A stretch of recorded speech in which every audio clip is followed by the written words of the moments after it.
Muy buenas tardes, buena tarde a todos y a todas. Bienvenidos y bienvenidas al podcast Despertares. Bienvenidos y bienvenidas al Molito de Olla. Hoy el tema lleva el nombre de razonamiento y sano juicio. Hoy es el Molito de Olla de la saga Lectura que Cura. Ahora tenemos este texto que es un libro de psicología. La fuente pues bibliográfica es hermosa, doña Grace Craig y don Baikum. Bueno, les digo cómo se llama el libro. El libro se llama Desarrollo Psicológico, 9ª edición. Aquí tenemos el compendio, el material de doña Grace Craig y don Baukum. Bonito el libro. Y acá estamos en la página. Por favor, Anita, ya la extravié. ¿Sí? Y bueno, pues el molito de olla, les decía, lleva por nombre el razonamiento y el sano juicio. Muy de la mano al molito de olla del taller grupal de acompañamiento psicoemocional. Bienvenidos, bienvenidas, toda persona que quiera asistir al taller grupal de acompañamiento psicoemocional los días martes de 10 de la mañana a 12 del día, ya sea de manera presencial o en vía Zoom. Bienvenidos a dicho molito de olla. Se pone bueno, se pone interesante. Y hoy emergía algo de esto. O sea, hoy le comentaba a Anita,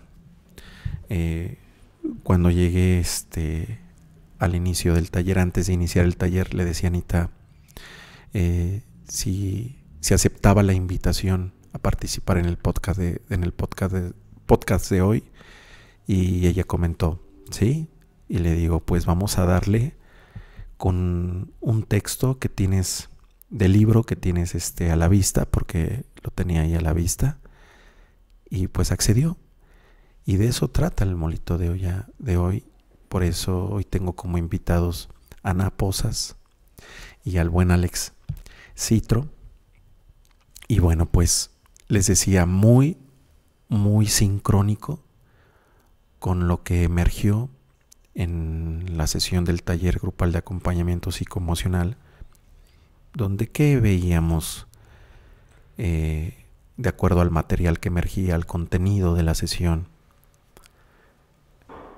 pues que muchos de nuestros problemas mentales, por ende emocionales, por ende en nuestra conducta, por ende en nuestra manera de relacionarnos, tiene que ver con que no tenemos un sano juicio, con que tenemos afectado esa función mental superior que es el juicio, y que por tanto tenemos fallas de juicio de realidad. Y esas fallas de juicio de realidad son las que nos llevan a estar descontextuados, desubicados, a relacionarnos de manera retorcida, a comportarnos de manera disruptiva, y ni cuenta nos damos. Pensamos que es normal. Y sí, normal. ¿Sí? Veíamos eso, platicábamos de eso, tomamos como marco de referencia otro texto dentro del taller grupal de acompañamiento psicoemocional, y veíamos las dificultades que tenemos en la vida cotidiana por no tener un juicio sano, por no razonar.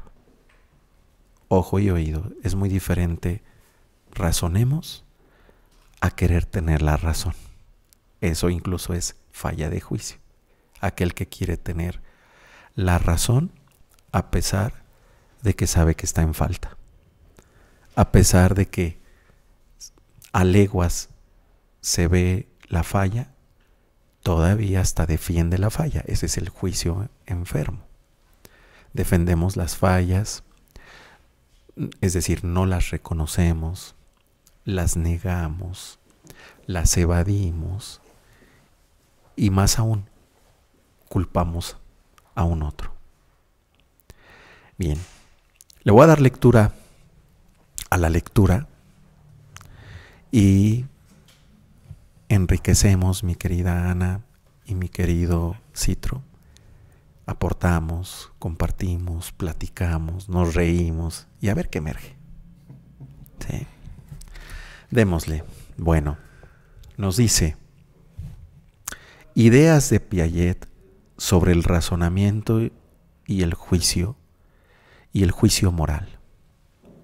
Bueno, toma como referente a Jean Piaget, cognoscitivista, el autor de las 4 etapas del desarrollo cognitivo, que son la etapa sensoriomotriz, la etapa preoperacional, la etapa de las operaciones concretas y la etapa de las operaciones formales.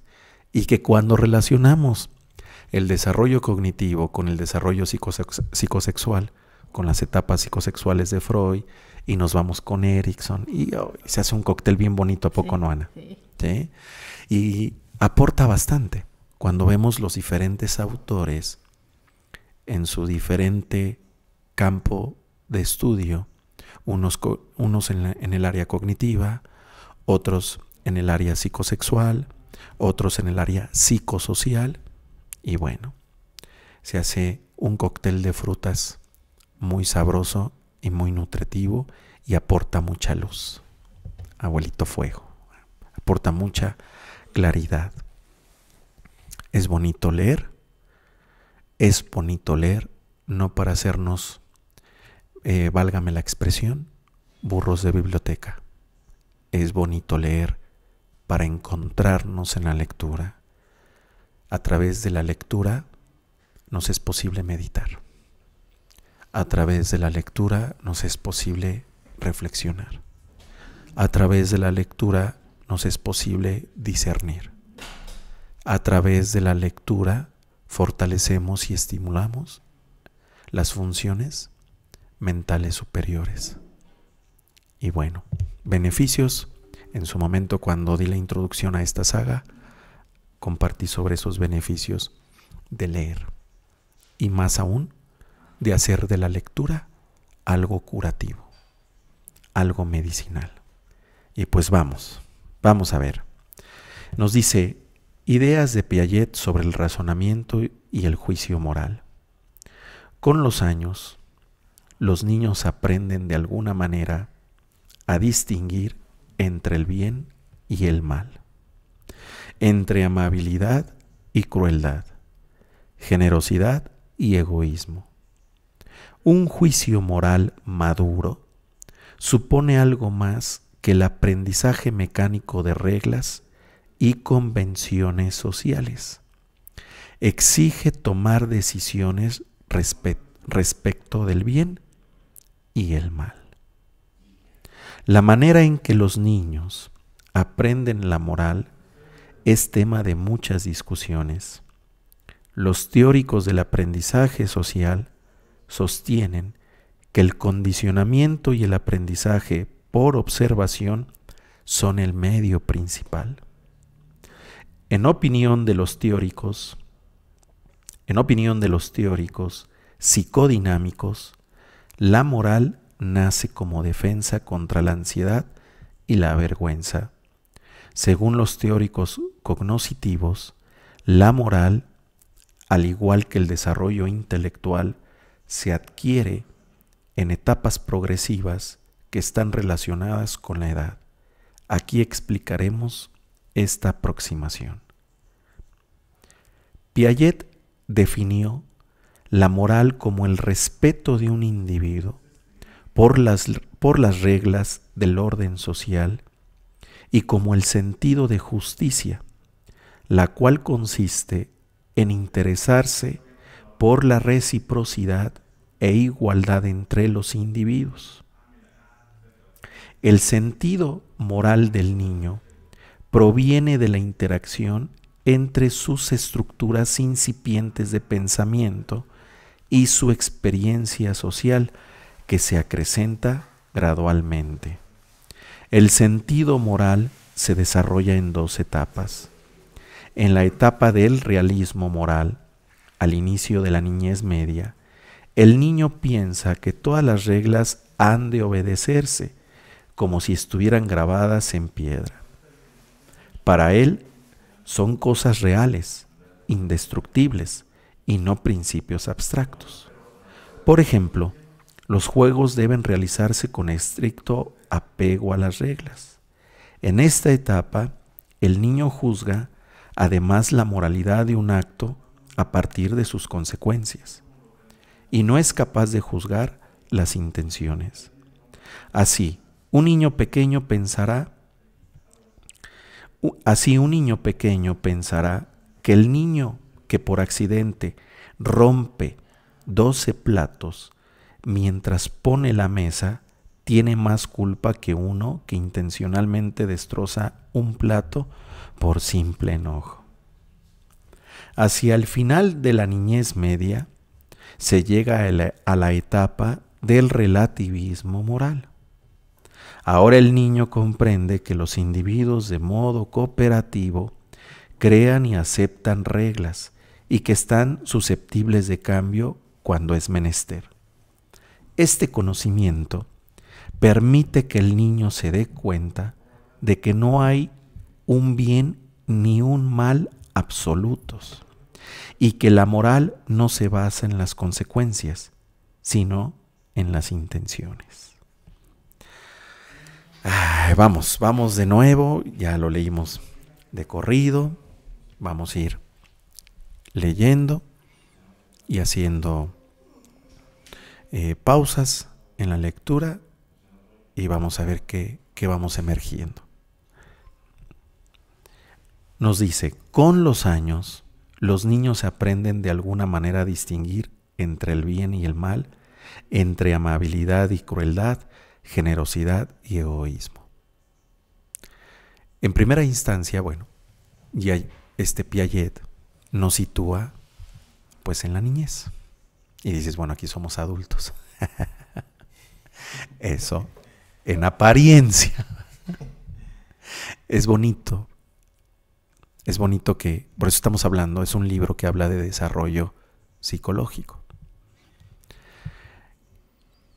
Y es bonito porque entonces podemos situarnos en la línea del tiempo en donde podemos mirar causas, los desde dónde, por qué después, siendo adultos, pensamos, nos comportamos, sentimos, nos relacionamos o respondemos a diferentes estímulos de acuerdo a X, Y, Z manera.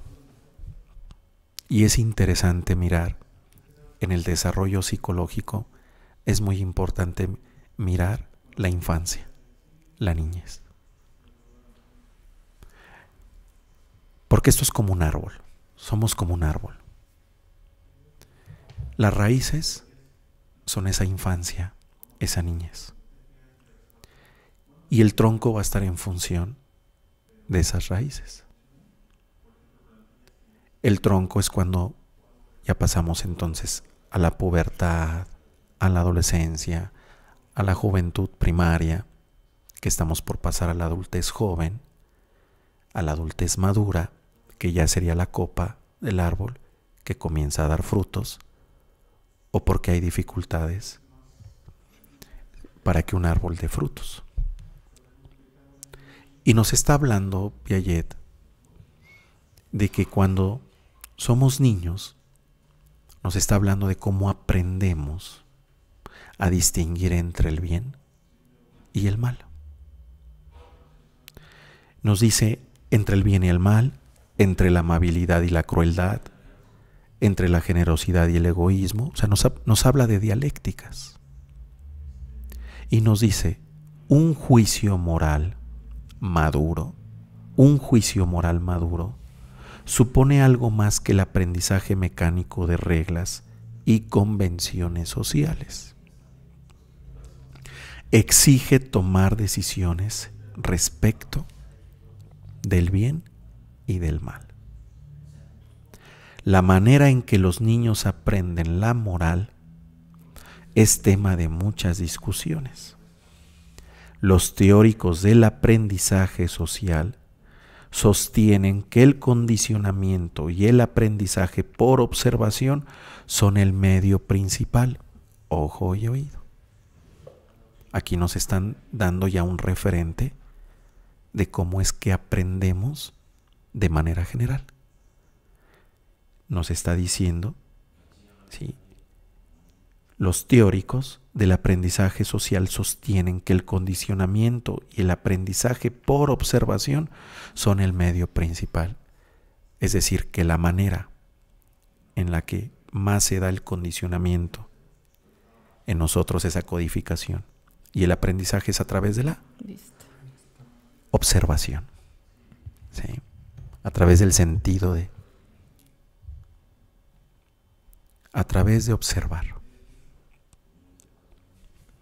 Referente de ahí del ojito en el taller.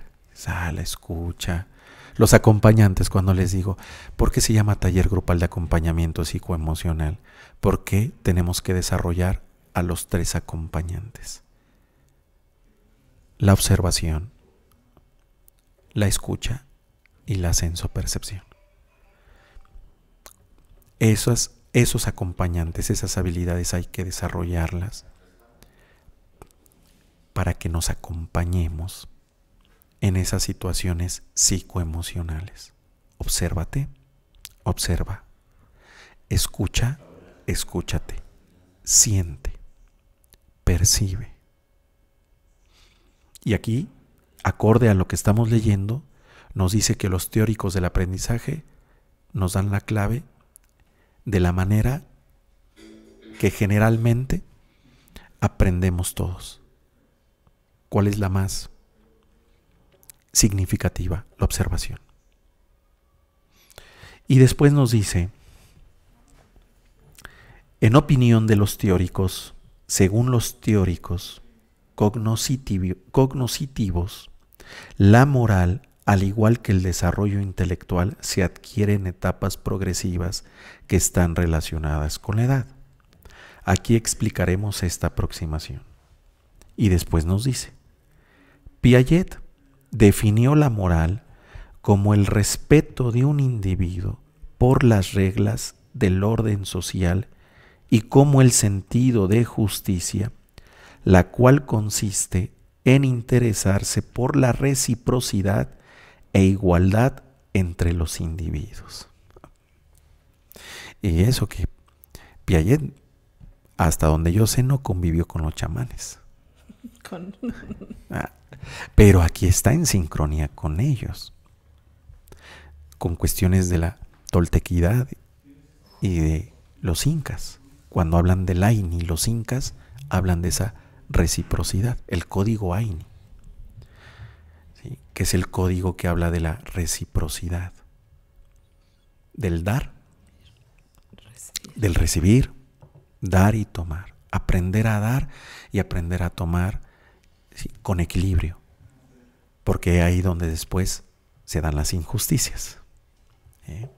Yo di más, yo nada más me la pasé recibiendo, y yo te di mi amor, y yo te di mi cariño, y te di mi juventud, y yo el reclamo, el reproche, y otro nada más se la pasó tomando, recibiendo, y eso inhabilita. Una persona que solo se la pasa recibiendo inhabilita. Hace un momento, al final de la sesión, les comenté, hay personas que no se sanan de lo que quieren sanarse, ya sea a nivel mental, emocional o físico, porque no quieren pagar su sanación. Nada más quieren recibir. Y no se diga hablando de salud mental, de salud emocional. Muchas personas piensan que la salud mental y la salud emocional y el desarrollo espiritual tienen que ser gratis. Y hablando de salud mental y de salud emocional, por eso hay personas que no se sanan. Porque más que estar enfermos de el padecimiento físico, del padecimiento mental o del padecimiento emocional que tienen, están enfermos de no dar. Y si lo relacionamos, diríamos, la enfermedad que tienes no es esa que físicamente se llama X, Y o Z. O la enfermedad mental que tienes no es esa que se llama X, Y o Z. Esa solo es el efecto de tu verdadera enfermedad. Tú estás enfermo de no dar. Tú estás enfermo en tu manera de relacionarte, enfermo o enferma de tu manera de relacionarte. ¿Pero por qué? Porque tú no das. Solo quieres recibir. Y por tanto rompes el equilibrio en toda relación. ¿Sí? Bueno. Y entonces nos dice, voy a volver a leer cómo definió Piaget la moral. La moral como el respeto de un individuo por las reglas del orden social y como el sentido de justicia, la cual consiste en interesarse por la reciprocidad e igualdad entre los individuos. El sentido moral del niño proviene de la interacción entre sus estructuras incipientes de pensamiento y su experiencia social que se acrecenta gradualmente. El sentido moral se desarrolla en dos etapas. El sentido moral se desarrolla en dos etapas y nos habla de la etapa de realismo moral y la etapa del relativismo moral. En la etapa del realismo moral nos dice que el niño piensa que todas las reglas han de obedecerse como si estuvieran grabadas en piedras. He aquí los adultos que están muy fijados en la etapa todavía de realismo moral. ¿Qué quiere decir? El adulto cuadrado. Las cosas son así, ¿pero por qué? Porque así son, porque así yo digo y porque así también me las dijeron y punto. ¿Sí?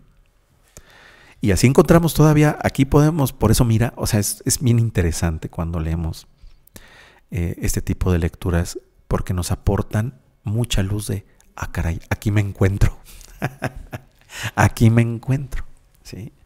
Por eso nos dice, el niño piensa que todas las reglas han de obedecerse como si estuvieran grabadas en piedra. Para él son cosas reales, indestructibles, y no principios abstractos, ¿no? El niño no ve eso como un principio abstracto, él dice, lo ve como una verdad. Por eso ahí es donde decimos, tienes un pensamiento muy rígido, un pensamiento cuadrado. ¿Sí? Por ejemplo, nos da un ejemplo, los juegos deben realizarse con estricto apego a las reglas. En esta etapa el niño juzga además la moralidad de un acto a partir de sus consecuencias y no es capaz de juzgar las intenciones. Es decir, solo ve el efecto y no ve algo más sutil como la intención. Solo ve el efecto en lo manifiesto. ¿Sí? Causa, efecto. Causa, efecto. En esa etapa del realismo moral, el niño tiene dificultad, el niño o la niña, para hablar con perspectiva de género, se tiene dificultad para mirar las intenciones. Usted tiró un plato, pone el ejemplo donde un niño tiró 12 platos, ¿sí? por accidente, ¿sí? Por accidente, el niño tira 12 platos y otro niño tira un plato con enojo, y para el niño que está todavía en esta etapa, para el niño adulto que está en esta etapa, dice, no, ese es más culpable el que tiró los 12 platos, porque ve solamente el efecto, lo manifiesto, la cantidad. No mira que el otro niño, aunque solo tiró un plato, rompió un plato y lo rompió con enojo. O sea, no mira eso, no mira la intención. Este tiró 12 platos, rompió 12 platos, pero no tuvo intención de hacerlo. Y el otro niño sí tuvo la intención de romperlo porque estaba enojado. ¿Quién es culpable? Para un niño que todavía está posicionado en la etapa del realismo moral, ¿quién es culpable? El que rompió los 12 platos. ¿Sí? Y luego nos habla del relativismo moral, la otra etapa. Aquí es donde ya el pensamiento se hace más flexible, Anita. Ya es un pensamiento ya no tan cuadrado, ya más flexible. Y dice, hacia el final de la niñez media se llega a la etapa del relativismo moral. Ahora el niño comprende que los individuos de modo cooperativo crean y aceptan reglas y que éstas son susceptibles de cambio cuando es menester. Este conocimiento permite que el niño se dé cuenta que no hay un bien ni un mal absolutos, que no hay ni un bien ni un mal absolutos, y que la moral no se basa en las consecuencias, sino en las intenciones. Es decir, ya tiene un pensamiento, una percepción, entiéndase de la observación, una senso-percepción de la observación más aguda. Ya no solo ve el efecto, ya también considera las intenciones. Nos habla de que estas son 2 etapas por las que atravesamos. ¿Saben cuál es lo interesante, Ana y Alex? Que aunque son etapas del desarrollo biopsicosocial, podemos mirar que a veces como adultos, yo no como adultos, sí, sin comer, sin hambre.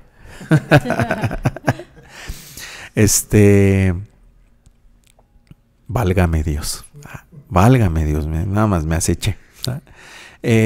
Nos podemos dar cuenta que aunque son etapas del desarrollo biopsicosocial por las que todos atravesamos, podemos mirar a personas adultas o incluso a nosotros mismos de repente en ciertas situaciones o pasajes de nuestra vida fijados sobre todo en la etapa del realismo moral, donde ahí tenemos más dificultad de ser flexibles y somos muy, decía, cuadrados, rígidos. Bueno, está bonito, está interesante, nos invita a reflexionar. Podemos hablar mucho de este tema, de lo que aquí nos aportan estos párrafos, este texto, pero vamos a ver, dale Ana o dale mi buen Alexitro, quien quiera de los dos, enriquecer el podcast. Venga.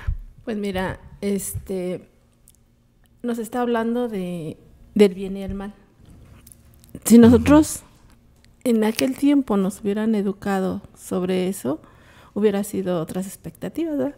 Pero en aquel tiempo lo que nos metían a través de esa moral era el miedo, la obediencia. Haciendo cosas buenas, eres un niño bonito. Haciendo cosas que no seas grosero, es un niño bien portado. Y muchas de las ocasiones el buen comportamiento pues llevó a los abusos, porque pensaba que el que dejarme besar por el tío, por la tía, por X, pues era lo que como niño era normal, era el comportamiento normal del niño. Con el tiempo pues se da uno cuenta que era nada más, decía ahí, responsabilidad social con la familia, con los amigos, con los que nos rodean, ¿no? para quedar bien, ¿no? Pero no sabíamos que en realidad pues estábamos faltando pues a algo que a mí en lo particular pues era un daño, ¿no? Y muchos de nosotros pasamos por ahí, porque en esa etapa veíamos, dices, con ver, que a lo mejor el papá llegaba bien borracho a golpear a la mamá, y fue lo que se nos quedó en la cabecita, ¿no? Que teníamos que repetir esos patrones de conducta hoy en los adultos. Y cuando te das cuenta, o sea, al menos yo crecí muy castigada, lo decías hace tiempo, por la religión. Porque cuando yo estaba pequeña me dijeron, Dios murió por tu culpa, por tus pecados. Entonces tienes que ser una niña buena. Porque si no, y también nos decían, te va a llevar el diablo, te va a llevar el señor del costal, no te van a traer los Reyes Magos, porque te estás portando mal. Y desde ahí nos empezaron a inculcar por los miedos, las fantasías, porque también a través de ese miedo, pues creíamos la fantasía, ¿no? De que esperando a que llegaran los Reyes Magos por ese hoyito, que decíamos, por ahí va a entrar, y cuando veías lo que te traían y decías, los Reyes Magos no me quieren, no me trajeron lo que yo pedí. Y creíamos con esas fantasías de que ya no les voy a pedir nada. Y viene la envidia, ¿no? Porque veías que a los demás sí les traían lo que pedían y tú no. Y desde ahí, pero me voy a portar este año bien para que me traigan bien. Pero había una fantasía porque en la familia pues no había economía, ¿no? Entonces eran sueños que yo sola, en esa niñez, pues yo sola me hacía, ¿no? Ahora sí me voy a portar mejor, pero pues no es un niño malo. Pero yo me sentía la más mala del mundo, ¿no? Que por eso nadie me quería, por eso yo sufría, porque yo fui una niña muy, pues muy así como muy rechazada, ¿no? Y desde ahí vienen los pensamientos, por eso, como yo no me porto bien, por eso no me quiere mi abuelita. Como no me porto bien, por eso mis hermanos no me invitan a jugar. Y yo crecí con mucha culpa y mucho miedo a salir adelante, ¿no? Por ese racionamiento moral de que tenía que ser lo mejor portada para ser querida. Y que es interesante, Anita, así como reflexionar sobre ¿y qué es el bien y qué es el mal? El mal. Según la sociedad. Exacto. ¿Qué es el bien? ¿Qué es el mal? Cuando eso lo reducimos a la conducta, ¿qué es portarse bien? ¿Y qué era portarse mal? Tú misma lo estás comentando. Nos decían, estas son las maldiciones. Las maldiciones, es decir, el maldecir. No lo dicen mal, los dichos mal. Cuando nos decían, es que te tienes que portar bien. Pero nadie nos especificaba. Nadie nos puntualizaba que era portarse bien. O sea, nada más nos decían, pórtate bien. Y cada quien, pues como, cada quien de acuerdo a sus diferencias individuales, hablando cognitivamente, y a las experiencias de vida que íbamos teniendo, íbamos construyendo ese tipo de cogniciones. Portarme bien. ¿Qué es portarme bien? Porque no nos especificaban, no nos puntualizaban. Portarte bien es X, Y, Z, portarte mal es K, L. No, nada más nos decían, pórtate bien. Pórtate bien porque si no el coco te va a llevar. Bueno, a ti te decían el diablo, a mí me decían el coco. Por eso hay muchos abusadores, porque siendo niño crees que estás haciendo un bien cuando te digan, mira, siéntate aquí. Y crees que por portarte bien, el que te hagan todas las cosas que los adultos necesitan hacer en ese momento, y tú como eres niña, sientes que estás bien, el que te dejen, que te manoseen, que hagas cosas que no estás a gusto, pero como te dijeron, pórtate bien, piensas que lo estás haciendo bien.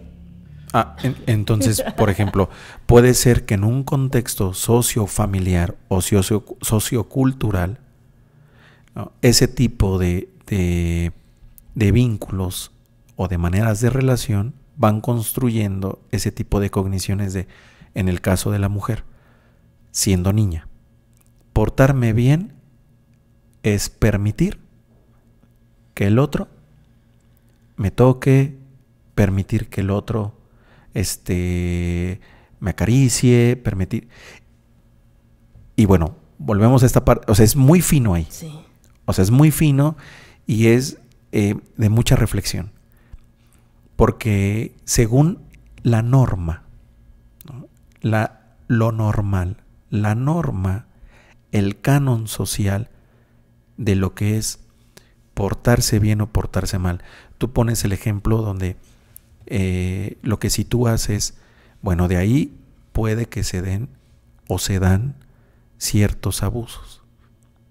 Porque si una niña entiende que portarse bien de acuerdo a su contexto sociocultural, sociofamiliar, es permitir que el otro invada su espacio vital, pues esa persona dice, esto es portarse bien. Portarse bien.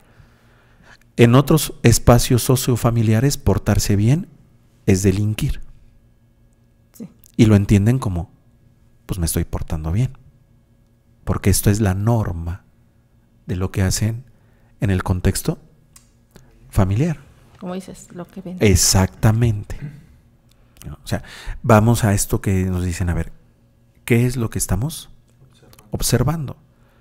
Porque por eso nos habla Piaget, nos está diciendo que en esas etapas del desarrollo, hablando de la infancia y la niñez, tenemos cogniciones todavía muy incipientes. O sea, ¿qué quiere decir? Todavía no tenemos una estructura cognitiva más elaborada. Está en proceso. Si yo me voy ahora desde el lugar psicoanalítico, diríamos, todavía tenemos un yo, un yo que es más, que todavía es más un ello que un yo. ¿Sí? O sea que todavía se rige el ello.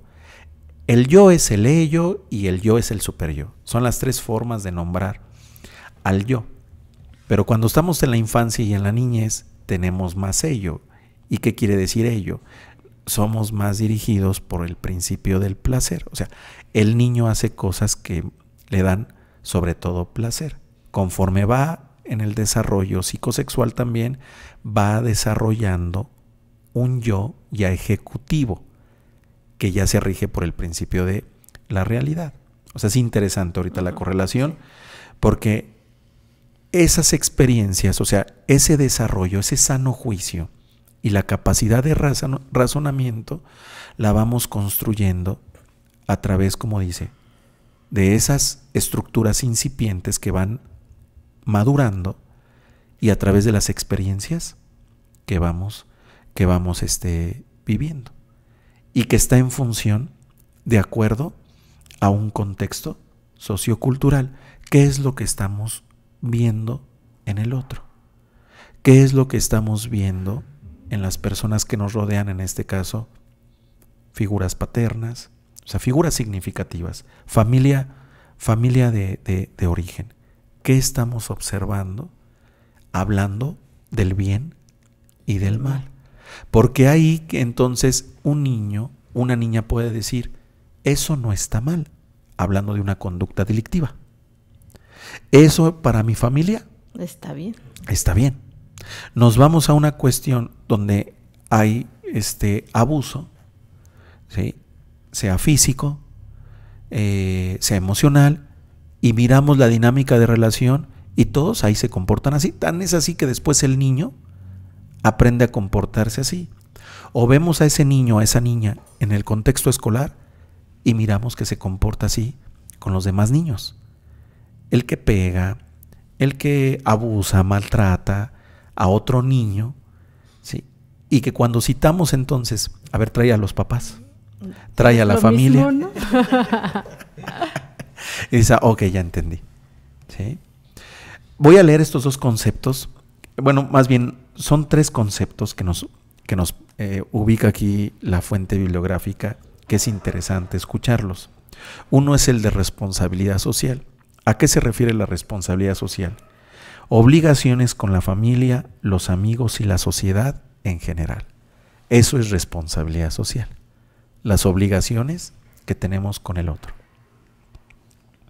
¿Qué quiere decir? Que hay situaciones de las que tenemos que hacernos responsables sí o sí. ¿Pero por qué? Porque son nuestras obligaciones. Un estudiante, su responsabilidad es buenas notas, participar en la clase, hacer tareas, entregar trabajos. Eso está siendo responsable socialmente. Bueno, responsabilidad social, norma social. La norma se refiere a reglas y convenciones que regulan las interacciones sociales.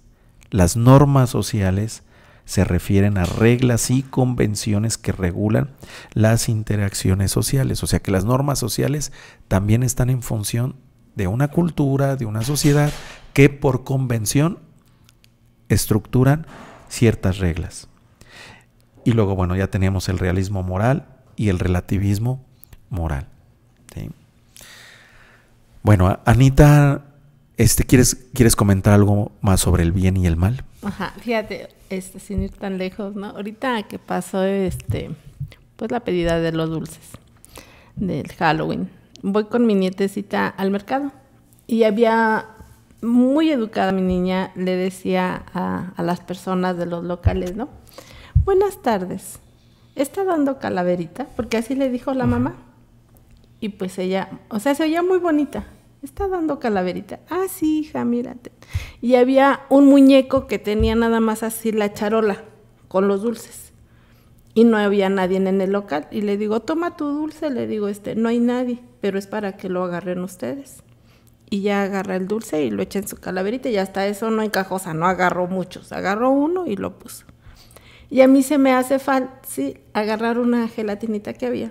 Agarró la gelatina, la abro y me la como. Y se me queda viendo y me dice, te la robaste. Y ya le dije yo, no, mi amor, los dulces son para todos. También los grandes podemos agarrar. Y es ahí donde viene, ¿no? Ahorita de lo que estamos hablando. Cómo ya a través de la observación, ya ella dice, te la robaste. Sí. Pero se empiezan a dar cuenta. ¿Y cuántos años tiene? 3 añitos. Y ya vienen ya haciéndose juicios. Sí, exacto. ¿Y por qué te lo dijo? Porque no se la pediste. Porque no había nadie, sino que estaba el plato de los dulces. O sea, ella lo vio como que nada más era para los niños. Yo me lo robé. Sí. O sea, eso no era tuyo. Sí, no era mío. Esto no es no tiene remitente para allá. Sí, no. Es para los niños. Sí.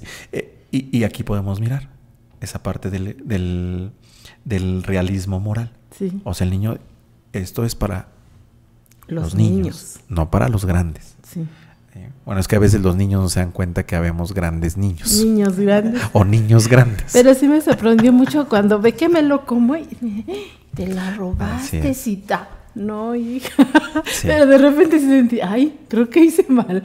Dices, el bien y el mal, ¿no? Sí. Creo que sí, no debía agarrarlo. Pero ya le dije, no, hija, es que los dulces son para todos. Todos podemos agarrar un dulce. Así es. Sí. Vamos, Citro, ¿quieres comentar algo? Dale.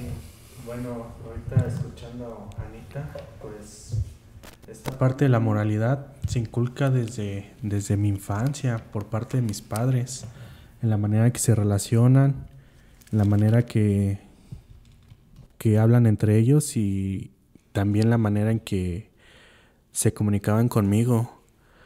Recuerdo que pues, algo similar que me decían mi familia, que tenía que portarme bien, no hagas cosas buenas que parezcan malas. Y en eso, en el caso de que yo me portara pues mal, pues había como un castigo, o por no dar por no comportarme como ellos querían, pues había un castigo y ese castigo pues me generaba miedo. En este caso, pues algo, por ejemplo, pues era pues las calificaciones. no sacar buenas notas. En ese entonces sacar buenas notas eran pues 9 y 10, no se cometía como pues evitar el error, porque si el error pues era bajas calificaciones, bajas notas, un 6, un 7, hasta un 5. Y pues llegaba esa culpa, bueno, o no sé cómo decirlo, culpa o moralidad de castigarme. Digo, pues ya la regué, no saqué buenas calificaciones. En ese momento que pues era la firma de boletas.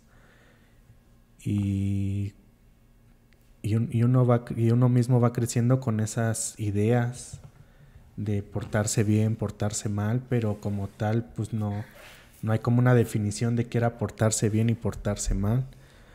Además de que es normal como aceptar ese tipo de interacción con la familia, porque pues cuando yo era niño, pues yo no me cuestionaba si esto estaba bien o esto era mal. Era porque un otro, tanto mi madre y mi padre, pues me decían, tenías que comportarte así, tienes que actuar así, tienes que pedir las cosas, por ejemplo, pues tienes que pedir las cosas por favor. Y hay unas enseñanzas pues agradables y otras pues no tan agradables, desagradables.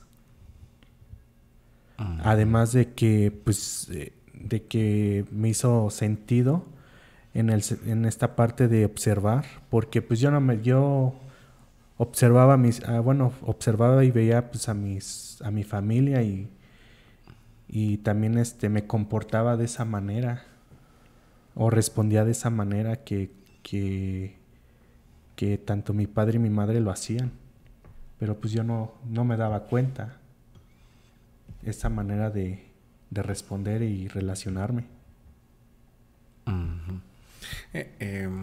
Estaba ahorita reflexionando sobre lo que comentabas, mi Alex, hablando del bien y del mal, que es algo que nos está compartiendo, nos está aportando el texto. Y varios también entendimos que portarse bien era sacar buenas calificaciones, porque igual cuando escucho que te decían pórtate bien, pórtate mal, lo que le comentaba Ana, no nos decían, o sea, no había en específico que nos argumentaran o nos explicaran qué era bien y qué era mal. Exacto. Cuando nos vamos al área académica o al contexto escolar, miramos que hacemos esta asociación. Portarnos bien era sacar buenas calificaciones. Y buenas calificaciones, vemos que hay una general de lo que se entiende por buenas calificaciones. 9 y 10. Portarse mal es sacar 6 o 7. Y entonces portarse más o menos, sacar 8. Sí. Pero ojo y oído. Ojo y oído. Una cosa es sacar buenas calificaciones y otra cosa, o sea, una cosa es tener buenas calificaciones, tener buenas notas, y otra cosa es portarse bien o portarse mal. Porque incluso hay niños que sacan buenas calificaciones. Y no porque sacan buenas calificaciones, se portan bien. Pero según qué es portarse bien. O sea, eso es lo interesante. Portarme bien en términos religiosos, que es donde me mezclan religión con juego, cuando dice Anita, yo también escuché algo como esto, que me dijo un otro. Nos presentaba frente a un Cristo, y un Cristo así, todo bien flagelado. Ahí lo miras en la cruz todo bien, flagelado. Y entonces nos decían, Él está así por su culpa. Uh-huh. Sí, esa sí la escuché en muchas ocasiones. Él está así por su culpa. Siendo yo un niño de 5, 6, 7 años, yo me preguntaba, ¿qué hice? ¿qué hice para que esté así? Bueno, yo hasta lo volteaba a ver así. Sí, O sea, me con miedo. agacha. O sea, ese es el lenguaje corporal de la culpa, de la vergüenza. Los hombros, ese es el lenguaje corporal, los hombros los subes. O sea, es como querer meter la cabeza así como esconderte. Que no me vean. Así es. Y luego ¿no? que me dijeron que Dios me veía de todos lados. En todos lados, no, o sea, ¿sí? ¿Qué hice? O sea, la pregunta yo de niño era, ¿qué hice para que él estuviera así? ¿Sí? Como nadie me decía qué hice, sino tenía que ver con la experiencia del momento, ¿por qué esa persona me estaba diciendo a mí y a mis primos que él estaba así por nuestra culpa? Que él estaba así por nuestros pecados. Tampoco nos decían en qué había pecado a los 5, 6, 7 años. ¿Sí? Pero nos vamos a la experiencia, lo que dice Piaget. ¿Qué estaba sucediendo en la experiencia? En la experiencia éramos unos niños que nos la pasábamos corriendo por toda la casa, que sacábamos la pelota, que gritábamos, que reíamos. ¿Cómo es un niño? Escandaloso. ¿Sí?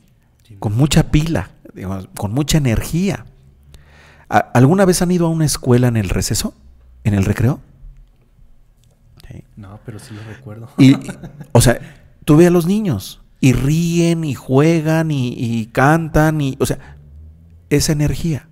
Yo que entendí a través de esa experiencia, portarse mal es reír.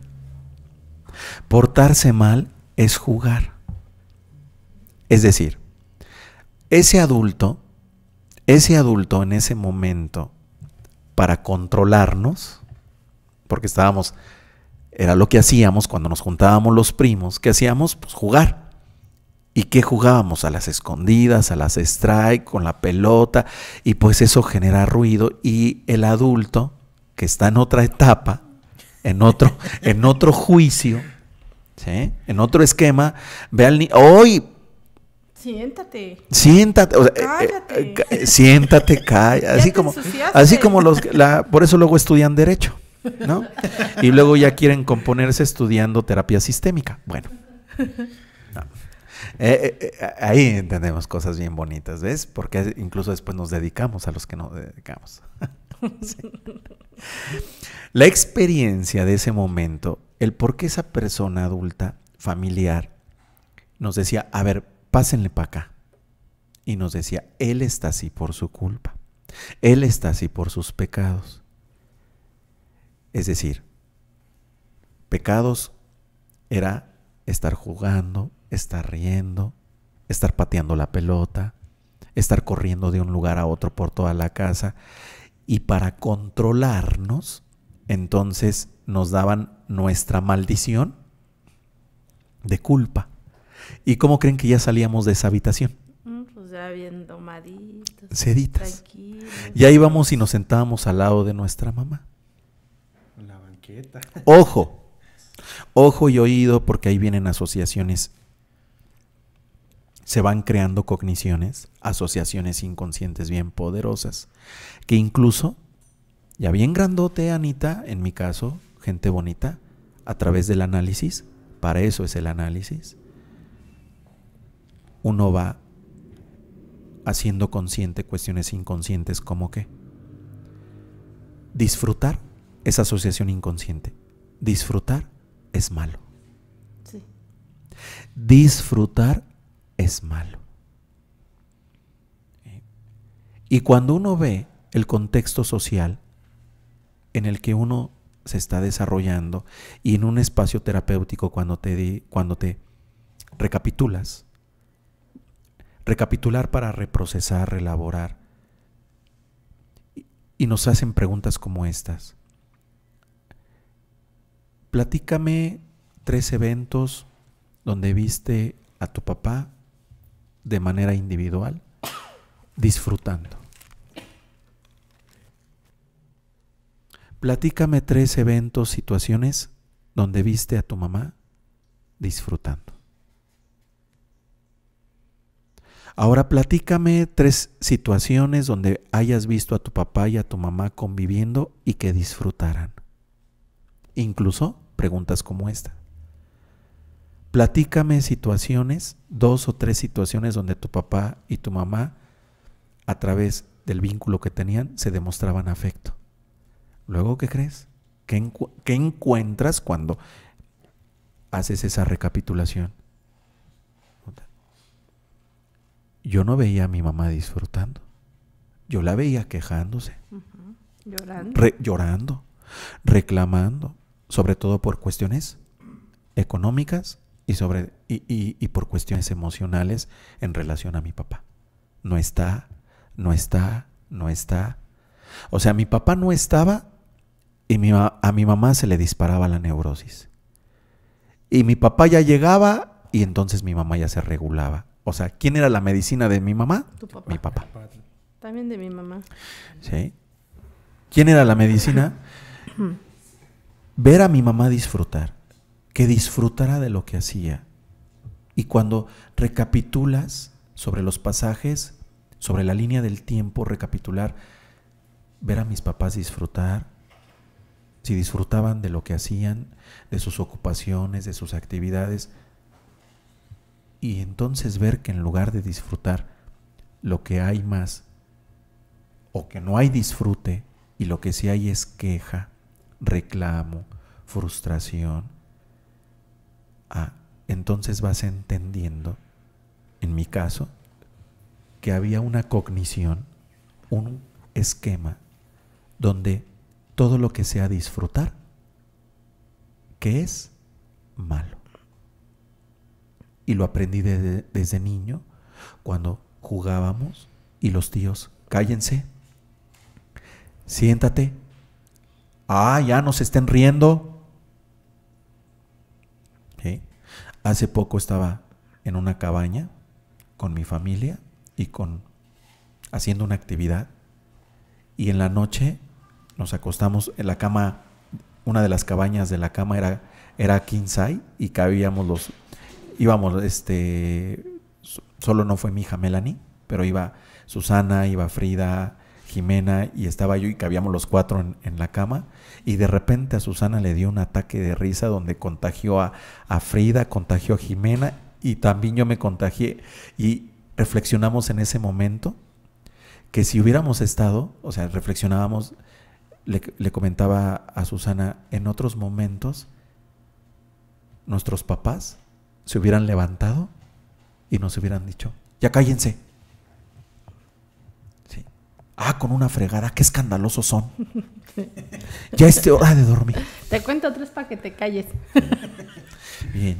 O sea, este tipo de generar en nuestras cogniciones lo que es el bien y lo que es el mal. Yo solamente estoy compartiendo un ejemplo de mi vida donde ¿qué entendí por mal? ¿Cómo asocié qué es el mal? Asocié que mal es disfrutar. Todo lo que una persona entonces disfrute está mal. Y por eso no disfrutaba. Y por eso mejor hacía las cosas a escondidas. Hay que disfrutar a escondidas, lo que sea. Y hoy por eso yo veo a adultos que no disfrutan. Sí. Hay una película que se llama Obediencia Perfecta. Si la has visto. Sí. ¿No? O sea, hoy veo yo a adultos que no disfrutan. ¿Sí? Y disfrutar en todas las áreas. Que no disfrutan, ¿sí?, de su trabajo, todo lo contrario, se quejan, reclaman, reprochan. ¿A dónde vas? ¿A la chinga? ¿A la joda? A buscar la chuleta. ¿Sí? A buscar la chuleta. Que cuando miras lo que hacen para dirigirse al trabajo, o sea, van enojados y regresan enojados. No disfrutan. Que no disfrutan de la relación que tienen con el mareado o la mareada que eligieron, y que nada más están queje y reclame. ¿Sí? Que no disfrutan de una sesión de acompañamiento grupal y que están con cara de muertos. Y huelen a muerto. Parece que en lugar de venir a una sesión, vienen a un velorio. Modo zombie. Sí. Yo comprendí eso en mí y tuve que darme cuenta de esa asociación inconsciente de disfrutar es igual a malo. Y a sufrir. Sí. Y por eso también era una de las cosas que yo, esa dificultad con ese salto en la etapa de desarrollo biopsicosocial de la adolescencia a la adultez joven, porque pareciera que en mi sistema, en mi contexto sociofamiliar, ser adulto era convertirse en una persona amargada, frustrada, enojona, iracunda, irritable, neurótica, que todo lo que tiene que hacer, lo tiene que hacer para un otro, entiéndase la esposa, el esposo o los hijos, y eso es igual a una carga o un sacrificio. Así lo miré. Por eso decía, crecer. Hubo un momento donde no quería ser adulto. Yo quería quedarme en la adolescencia, donde iba a la escuela y de la escuela me iba a entrenar.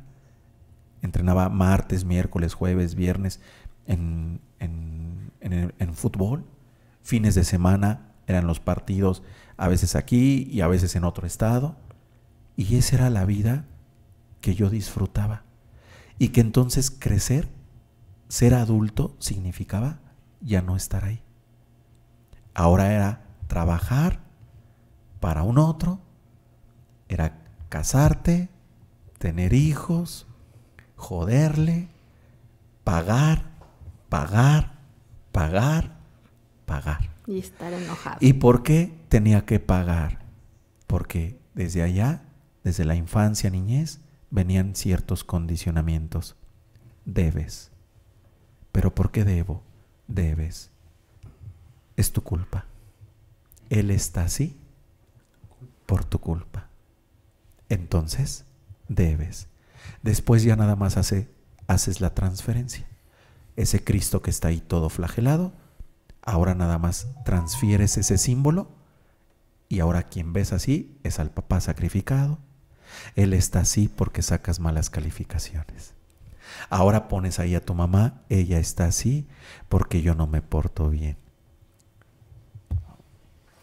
Y ahí está. Toda la gente a la que simbólicamente, desde una asociación inconsciente, desde un dicho, desde una experiencia, introyectas, estoy en deuda, debo.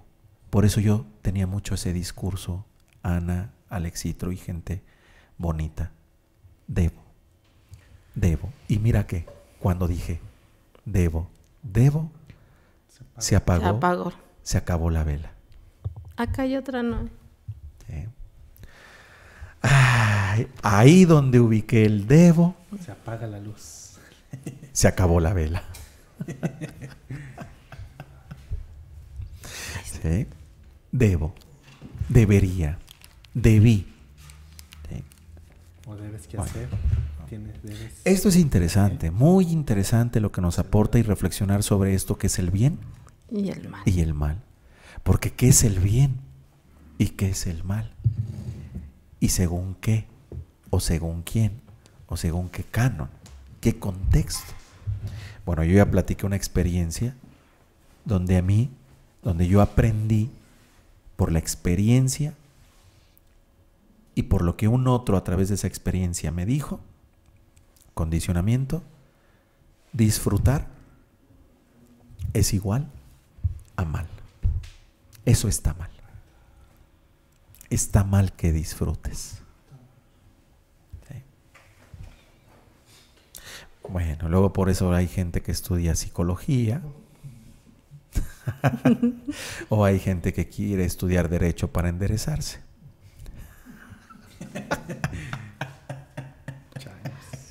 Vamos, dale. Fíjate, yo cuando estaba así, pues en la iglesia, a nosotros nos inculcaron, no mi mamá no iba a la iglesia por estar cuidando al borracho, pero una de mis tías era muy católica. Uno de los parientes de de mi tío era sacerdote. Entonces, pues eran muy católicos. Y ella nos llevaba a la iglesia, pero fíjate, en aquel entonces duraba 2 horas la misa. Y ahí tenías que estar. Y yo sentía que me ganaba el sueño porque ella nos llevaba a misa. No mi mamá, ella. Y yo sentía el sueño. Siéntate bien, híncate bien. Y yo así, chiquita, que tendría como 8 años. ¿Y saben por qué iba? Para que salieron de la iglesia me comprara un chicharrón o una gelatina. Y yo me quedé con ganas de un globo porque se ponía el globero afuera. Y yo le decía un globo y me decía, el día que te portes bien. Exacto. Entonces, pues yo me conformaba con el chicharrón o y la dice gelatina. Ana, creo que todavía no me porto bien. Sí, todavía no tengo el globo que yo hubiera querido en aquel entonces, ¿no? Pero era muy, o sea, nos lo hacía ver todo mal, ¿no? A veces ella no había comida en la casa, nos íbamos con ella y con tal de pues de que nos diera un plato de lo que hiciera de comer, porque como guisaba rico mi tía, teníamos que ayudarle a todo para ganarnos ese plato y decir estoy haciendo bien porque le estoy ayudando y voy a comer bien. Oye Anita, pero eso está interesante, mi querida Ana y mi querido Alex, y acá don Noé, doña izquierda, digo doña derecha, digo doña Nancy. Y viene del yin y el yang, ¿ya te fijaste? Del bien y el mal, ¿eh? De blanco y negro. Más oscura que blanca. Mira que esto está interesante cuando hablamos de comportamiento bueno o malo. Ajá. ¿Qué vamos entendiendo realmente entonces por comportamiento malo de acuerdo a un contexto social? Y podemos estar ahí, convenir en eso. ¿Qué? Que pareciera que portarse bien no tenía que ver con nosotros. Tenía que ver con ¿quién? Con el otro. Con el otro. ¿Qué quiero decir con esto? Portarse bien es igual a hacer cosas que al otro lo hagan sentirse bien. Eso es fuerte. Como tal, eso es fuerte. Como tal, es como un condicionamiento. Así es. Ajá, el condicionamiento. Así es. Me porto bien porque el otro me lo está mencionando, me lo está pidiendo. Entonces, el bien y el mal es de un otro y me voy yo mismo condicionando por escuchar al otro. Sí. O sea, el portarnos bien, cuando hablamos de bueno o malo, cuando hablamos de bueno o malo, estamos discerniendo con lo que estamos compartiendo, que entonces eso que nos decían, pórtate bien, no tenía que ver con nosotros, tenía que ver con el otro. Entonces, ¿qué fuimos asociando? Que portarnos bien es hacer cosas que hacen sentir bien al otro. A los demás. Y si hacemos cosas que hacen sentir bien al otro, entonces quiere decir que nos estamos portando bien. Y no nos estamos dando cuenta que de manera muy sutil, entonces se está filtrando en nosotros y se está desarrollando en nosotros, nosotras, un tipo de caracterología. Entiéndase, codependencia. Sí, era lo que te iba a decir. Entiéndase, codependencia. Por eso yo lo he comentado en muchos programas. La dependencia y la codependencia, patologías psicoemocionales y sociales, son patologías que incluso se fomentan, que se refuerzan en los diferentes contextos sociales. Y mira de dónde vamos aprendiendo, o sea, bien niños, desde niños, válgame la redundancia, siendo niños, siendo niñas, a través de esto de lo que nos dicen portarse bien. ¿Sí? ¿Qué es portarse bien? Hacer cosas para que un otro se sienta bien. Si yo hago cosas para que un otro se sienta bien, buen niño, buena niña. Si yo hago cosas para que el otro se sienta mal, como si tuviera la intención de que el otro se sienta mal. O sea, eso es bien interesante. Por eso aquí estamos hablando ya del relativismo moral. O sea, realismo moral y relativismo moral. Como si el niño tuviera la intención, ¿sí?, la intención de afectar al adulto, al grandote. ¿Sí? Como si el niño tuviera la capacidad ya cognitiva, reelaborativa, o sea, los procesos cognitivos que se requieren para tener esa alevosía, ventaja y premeditación. ¿Cierto o no, abogada? ¿Sí? En el caso de un niño no es así, porque todavía dice que sus estructuras, ¿qué?, cognitivas son incipientes, está en un proceso de desarrollo, todavía de formación. No, exactamente. Portarme bien significa que yo haga cosas para ese otro que lo hacen sentir bien. Portarme mal significa que entonces lo que hago al otro lo hace sentir bien. Luego lo hace sentir mal. Entonces, ¿qué voy entendiendo? Que yo tengo que comportarme no para mí, sino para los demás. Y eso es lo que va desarrollando ese pensamiento, esa emocionalidad, esa caracterología, ese carácter de cara y el carácter de lo que queda escrito, el carácter codependiente. Por eso es que nosotros vivimos en una sociedad que padece mucho de dependencia y de codependencia, porque incluso hasta se fomenta. Y que no tiene nada que ver con la moral, porque cuando hablamos de moral, o sea, entender esto del sano juicio, para eso hay que entender qué es la moral, qué es el bien, qué es el mal. Sano juicio no es que entonces yo haga cosas para que un otro se sienta bien. Eso no es sano juicio, eso es codependencia. Sin embargo, me lo venden como si fuera sano juicio. ¿Qué quiere decir? Eso está bien, eso es normal. En esta sociedad tú tienes que actuar para que el otro se sienta bien. Eso es lo normal. Ojo y oído, no porque sea normal quiere decir que es sano. Y es más, la palabra normal ya nos está advirtiendo algo. Algo anda mal. Normal. Sí.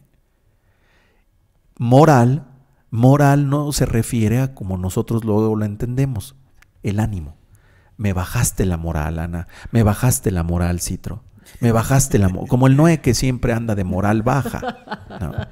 Pero moral no tiene que ver con el ánimo. Ojo y oído. Y ahorita van a entender por qué digo que anda con moral baja.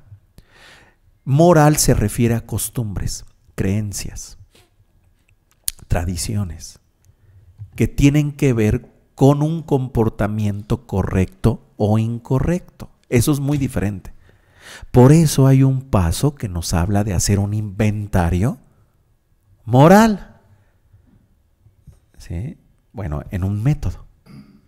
Hacer un inventario moral que no quiere decir, ¿sí?, no quiere decir si soy bueno o si soy malo, sino que reconozca mis comportamientos, que reconozca en mis comportamientos si este comportamiento fue correcto o incorrecto. Reconocer eso, es decir, portarme bien para que otro se sienta bien, ¿eso es correcto o incorrecto? Tal vez en los Sánchez eso es normal. Todos los Sánchez están condicionados a portarse bien para que los demás se sientan mal.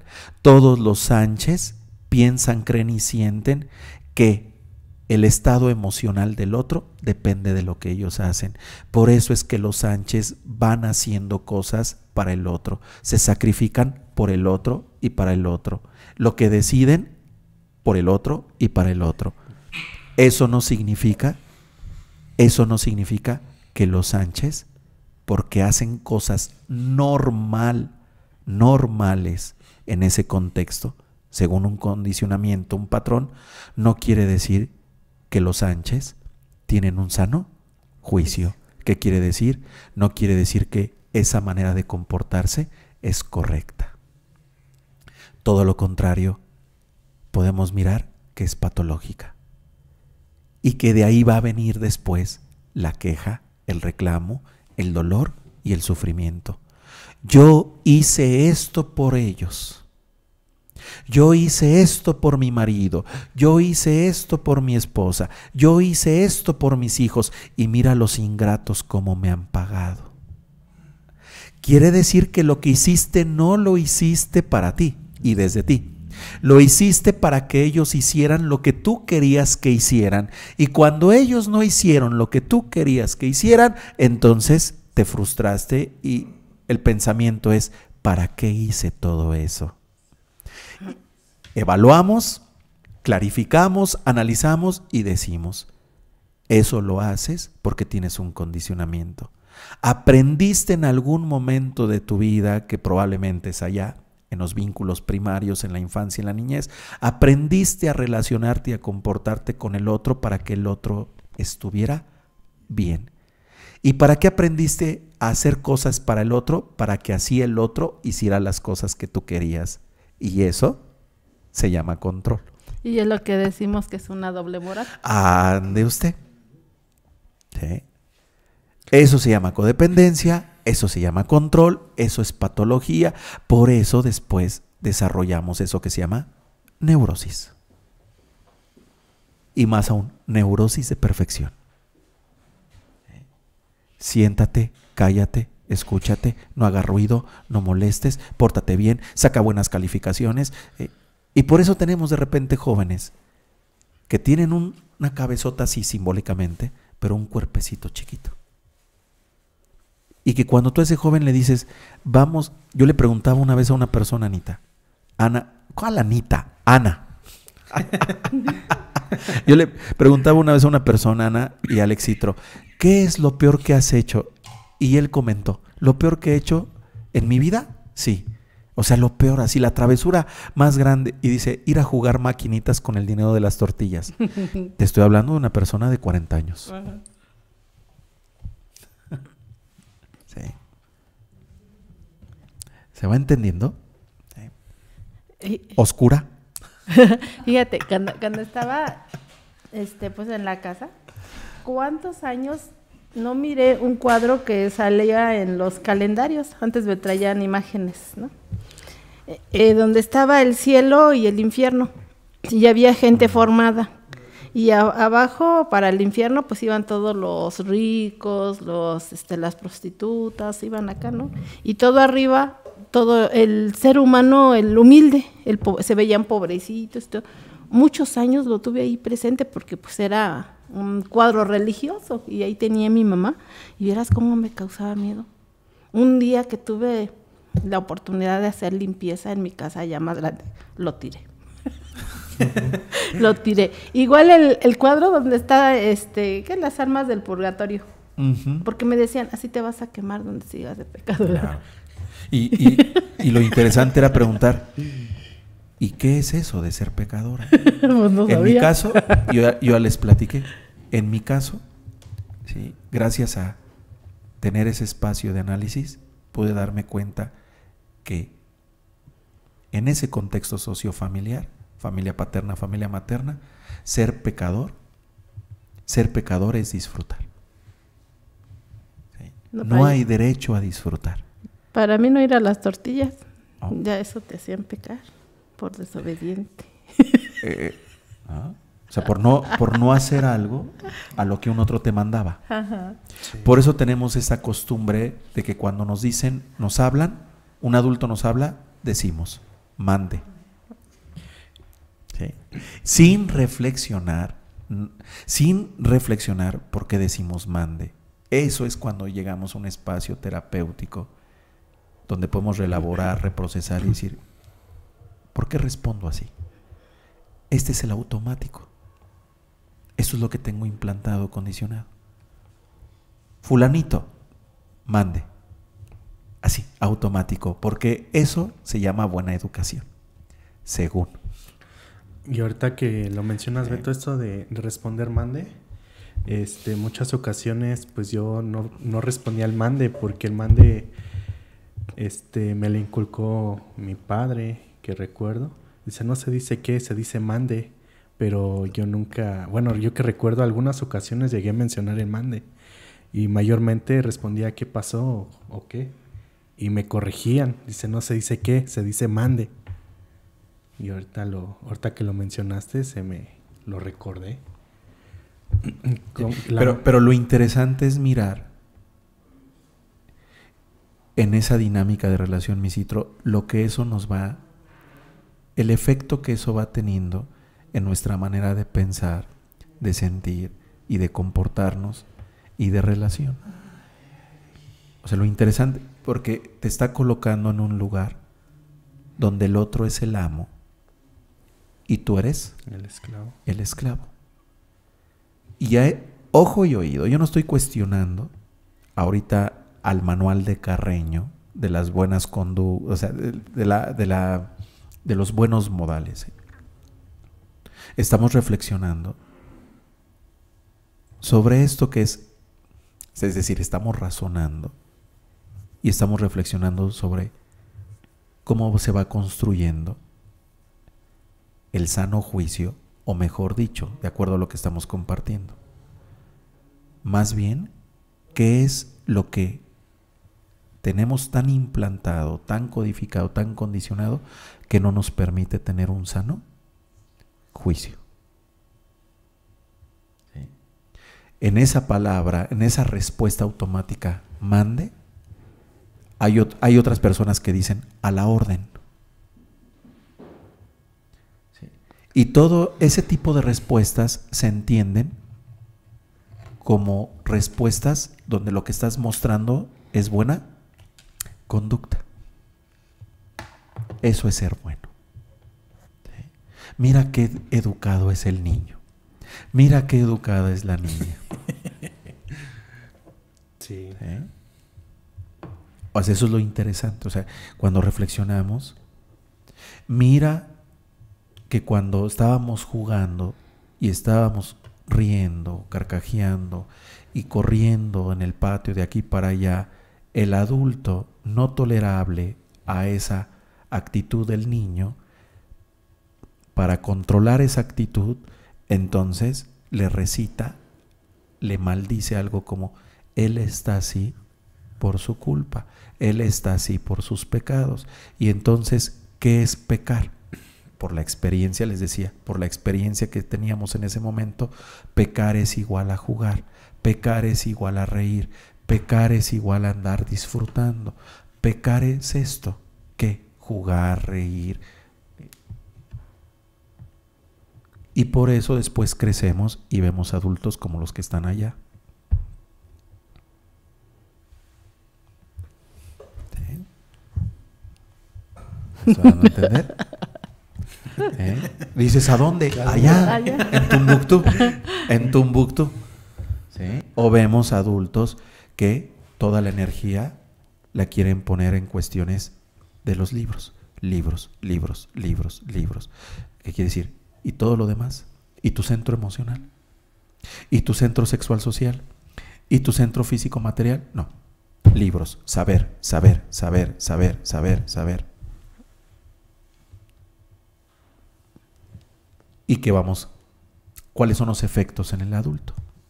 Frustración, amargura, resentimiento, insatisfacción, enojo, ira. ¿Sí? Y cuando a los adultos los quieres llevar a que disfruten tantito, ve la dificultad que tienen para disfrutar. Tú lo puedes ver en una sesión como los adultos se enojan. O sea, no. Las sesiones tienen que ser como si fueran en un velorio. Y tienen que estar con la cabeza hacia abajo. ¿Y qué les pasa cuando los llevo a reír? Se enojan. Porque aparte el adulto piensa que no te puedes burlar de mí.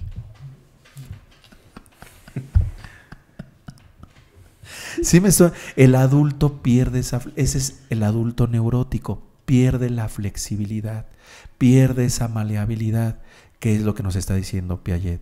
¿Qué nos está aportando Piaget?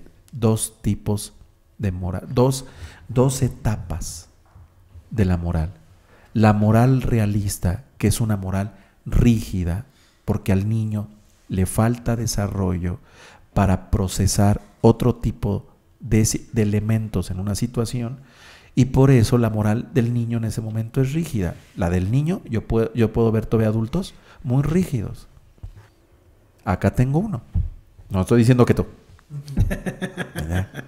Pero ¿por qué es rígido? ¿Por qué es rígido? Porque cuando le pongo una salsa, hace el mismo paso. Le pongo un merengue, hace el mismo paso. Le pongo una cumbia, hace el mismo paso.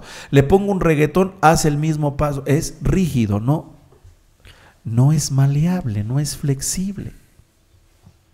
¿Sí me estoy dando a entender?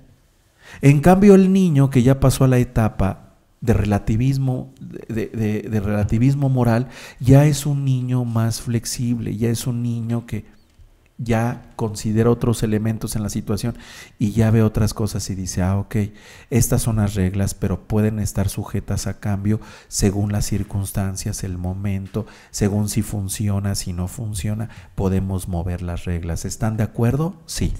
Ok. Y el rígido, no. El cuadrado, sí, no. Sí. ¿Conoces a alguien así? Sí. Sí, así se tiene que hacer, y porque lo digo, porque así lo aprendí, y así. No hay esa flexibilidad, y de ahí pues no se sale. Así es. Vámonos. Vamos a concluir. ¿Sí? Conclusión, Ana Pozas. Es Ana Pozas. Ya no es Anita, es Ana. ¿Ves? Porque la otra vez escuchaba a una persona que le decía, estábamos mi mujer y yo en algún contexto social, y escuchamos como una mujer le dijo a su marido, bebé. Sí. Y ves a su marido y dice, sí, es un bebesaurio. Esta se comporta como bebé. Y se comporta como bebé. Y camina. Y luego el marido voltea y le dice a ella, princesa. Y sí la ves a ella y aquí la tienes. Por eso aquí también. Bueno, acá es princesa duquesa.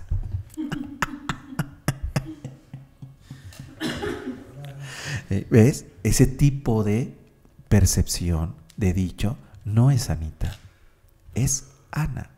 Porque si le sigo diciendo Anita, me sigo asistiendo a chiquita. Así es. Es Ana. ¿Sí? Tu conclusión, Ana. Dale. Pues primero hay que enfocarnos bien, ver tu realidad, si realmente estás en el bien y el mal, pero ya concretamente con lo que está diciendo Alberto. O sea, a veces creemos que hacemos cosas buenas pensando que estamos haciendo un bien y estamos haciendo un mal. Y se ve mucho en el amor de madre, ¿no? Cuando a veces al niñosaurio no queremos que se enfrente a la vida por esa culpa que en algún momento pues yo también sentí, y vamos dejando a esos niños incompletos. Exacto. Igual al marido lo vamos haciendo, si de por sí venía incompleto de su casa y luego tú le sigues acá incompletando su existencia, pues es donde tenemos que dar cuenta, donde queremos quedar bien para que las otras personas pues sean felices, ¿no? Y nos olvidamos de nosotras por esa moralidad, por lo que nos inculcaron desde niñas, que yo tenía que ser obediente, viendo, sintiendo y escuchando, porque ahí se conjugó todo. Así es. Se conjugó todo lo que yo veía. Yo era una niña que aunque sintiera no podía expresarlo, porque tan solo mi mamá nunca nos miró así de que, uy, cállate, no, vas a ver cuando vayas a la escuela. Pero también el silencio también te hace sentir que estás haciendo las cosas mal. Cuando un papá no te llama la atención, cuando un papá no te dice si estás bien o mal, simplemente te deja crecer como animalito en el campo, y yo al menos así lo vi.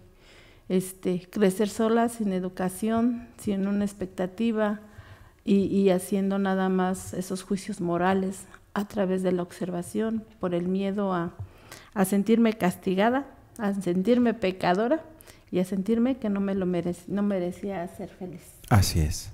No porque en los Pérez sea normal sobreproteger a los bebesaurios y a las bebesaurias, no porque eso sea normal ahí, en nombre del amor, quiere decir que eso es sano. Sano, no. Quiere decir que eso es correcto. ¿Sí? Puede verse como algo bueno, incluso en el nombre del amor. Esto es normal aquí. Los Pérez somos así, bien apapachadores, bien sobreprotectores con los bebesaurios de 25, de 30, 35, 40. Muy bien. Esto es normal en este contexto sociofamiliar, pero eso no quiere decir que sea sano. No. Eso no quiere decir que sea correcto. ¿Sí? Ok. Bueno, concluir que pues cuestionarse de lo que uno aprendió de la familia, porque pues uno actúa por automático, y pues ver si esas creencias de estar bien o estar mal todavía funcionan o llegaron a funcionar en su momento, y en la actualidad pues reflexionar si todavía siguen vigentes o pues ya definitivamente cuestionarse a uno mismo si siguen funcionando, ¿no? Yo concluyo, mi conclusión es, voy hacia los padres.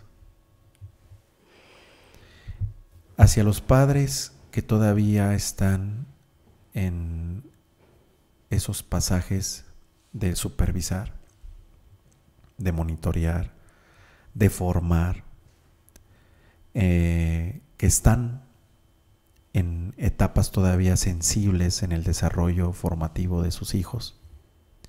Importante que cuando ustedes hablen de bueno y de malo, especifiquen a qué se refieren ustedes con bueno y a qué se refieren con malo. Y tarea, cuestiónense si eso que ustedes ubican como bueno realmente es sano. Cuestiónense si ustedes como eso que ubican como malo realmente es enfermo. Ojo y oído. Porque nosotros, por lo general crecimos en una sociedad que muchas cosas nos dijeron que eran buenas y realmente eran enfermas. Uh-huh. ¿Sí?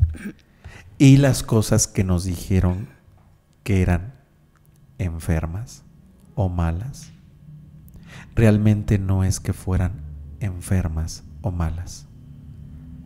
Ahí había traumas, o sea, experiencias traumáticas, dolorosas, situaciones que al no reelaborarse, que al no reprocesarse en términos digestivos, al no digerirse, entonces transformamos toda esa situación, toda esa experiencia como algo malo, sin filtrar que dentro de eso había cosas que nos podían aportar a nuestro crecimiento, a nuestro desarrollo y a nuestro proceso de madurez. Esa es mi conclusión. ¿A qué nos referimos cuando hablamos de bueno? ¿A qué nos referimos cuando hablamos de malo?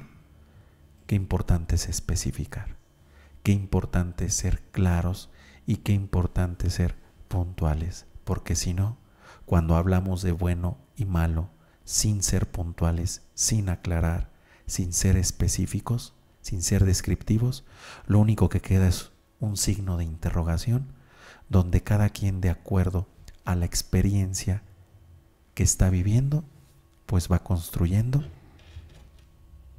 sus propias cogniciones. Y tampoco eso es malo. tampoco eso es malo. Sin embargo, a veces esa construcción de cogniciones está fuera de realidad. Está fuera de realidad. Y eso es lo que nos afecta nuestro juicio de realidad. Muchas gracias, Ana, por haberme acompañado en el podcast de hoy. Al buen Alexitro, gracias, de Iguanas Ranas. Aquí a mi querido, al público. Al público presente. A mi querido Noé, que tanto aprecio. Y aquí a la señora interventora de la Secretaría de Justicia Universal, Planetaria y Cósmica, alias la Duquesa.